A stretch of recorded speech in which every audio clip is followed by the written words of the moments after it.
এটা হচ্ছে আমাদের মূলত একটা তেজপাতা গাছ। এই গাছটি থেকে আমাদের এলাকার সকলেই তেজপাতা নিয়ে থাকে। তো তেমন করে কখনো তেজপাতা বিক্রি করা হয়নি। তো হঠাৎ করে আব্বু এইবার তেজপাতা গাছটা বিক্রি করে দিয়েছে।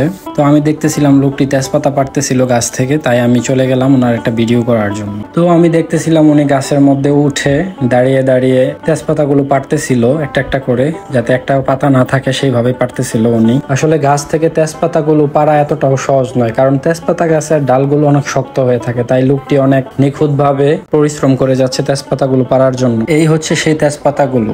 আমরা সকলেই জানি তেজপাতায় অ্যান্টিঅক্সিডেন্ট, অ্যান্টি ইনফ্ল্যামেটরি এবং অ্যান্টিব্যাকটেরিয়াল উপাদান রয়েছে, যা হজম শক্তি বাড়ায়, প্রদাহ কমায় এবং মানসিক চাপ কমিয়ে শরীরকে সতেজ রাখতে সাহায্য করে। এটি মাথা ব্যথা, পেটের সমস্যা এবং সংক্রমণ উপশমে উপকারী। এছাড়া ভিটামিন ও খনিজ উপাদান সমৃদ্ধ হয় এটি রক্তে শর্করার মাত্রা নিয়ন্ত্রণ এবং রোগ প্রতিরোধ ক্ষমতা বৃদ্ধিতে সহায়তা করে। তেজপাতা সেদ্ধ করে পানি খেলে শরীর সতেজ থাকে এবং মানসিক চাপ কমে যায়। এতে থাকা অ্যান্টিঅক্সিডেন্ট কোষ ধ্বংস করে এবং শরীরের রোগ প্রতিরোধ ক্ষমতা বৃদ্ধি করে। রান্নার মশলা হিসাবে ব্যবহারের পাশাপাশি ভিটামিন ও খনিজ উপাদানে ভরপুর থাকায় এটি রক্তের শর্করা নিয়ন্ত্রণে সহায়ক। এছাড়াও আপনার এটি চুল পড়া ও খুশকি দূর করতে সাহায্য করে, যা তেজপাতা গরম পানিতে ফুটিয়ে সেই পানি দিয়ে চুল ধুলে কার্যকর হতে পারে। তেজপাতা একটি সুগন্ধিযুক্ত ঔষধীয় পাতা। স্যুপ, পায়েস, পোলাও ও অন্যান্য সিদ্ধ জাতীয় খাবারে সুগন্ধ যোগ করতে এই পাতা ব্যবহার করা হয়ে থাকে। প্রাচীন গ্রিকে ঐতিহ্যগত ওষুধ তৈরিতে তেজপাতা ব্যাপকভাবে ব্যবহার করা হয়। একটি গবেষণায় দেখা যায় দিনে অন্তত 2 বার তেজপাতা গ্রহণ করলে রক্তে শর্করার পরিমাণ কমে। যারা টাইপ 2 ডায়াবেটিসের ঝুঁকিতে আছেন তাদের জন্যও তেজপাতা বেশ উপকারী। ভাই, আপনার নাম কি? আমার নাম মোহাম্মদ আমিন, দেশের বাড়ি কিশোরগঞ্জ, মতকলা পাকুন দিয়ে পরিচিত। এই হলো আমার ঠিকানা। ও, এই তেজপাতার গাছটা কত দিয়ে কিনলেন ভাই? গাছটা কিনছি 1200 টাকা দিয়ে। আর এই গাছটা কিনাই কি আপনি কি লাভবান হবেন? তেমন একটা লাভ হয় না, তবুও কিনছি। তার কারণ হইলো দেশের পরিস্থিতিও ভালো না, কি কর্ম, বেকারত্ব জীবন পার করার চাইতে একটা কর্ম করা ভালো।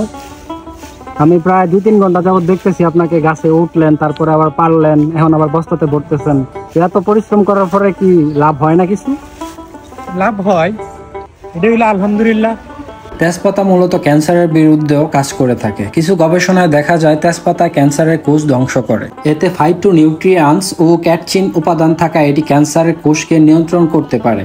একটি গবেষণা অনুযায়ী তেজপাতা ব্রেস্ট ক্যান্সারের বিরুদ্ধেও কাজ করে। আপনি যদি ঠান্ডায় আক্রান্ত হন ও কাশির সমস্যায় ভোগেন, তাহলে ব্যাকটেরিয়া তাড়াতে এটি আপনাকে চমৎকারভাবে সাহায্য করবে। 4 থেকে 5টি তেজপাতা পানিতে সিদ্ধ করুন। পানি কুসুম ঠান্ডা করে নিন।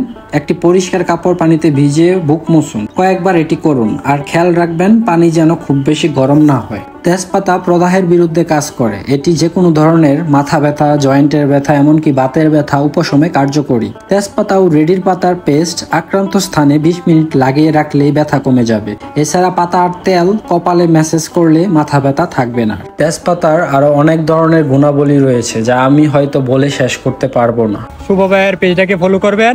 আশা করি যারা তেজপাতা বিক্রি করবে তারা আমার সাথে যোগাযোগ করবেন। নিচে আমার নাম্বার দেওয়া থাকবে, আপনারা যে কোনো সময় ফোন দিবেন। আমরা প্রয়োজন মতো আপনার বাড়ি যাবো, তারপর আপনাদের গাছ কিনবো। দাম যতটুকু থাকে গাছের পাতা অনুযায়ী আমরা কিনে নিবো। সবাই ভালো থাকবেন, সুস্থ থাকবেন। আল্লাহ হাফেজ।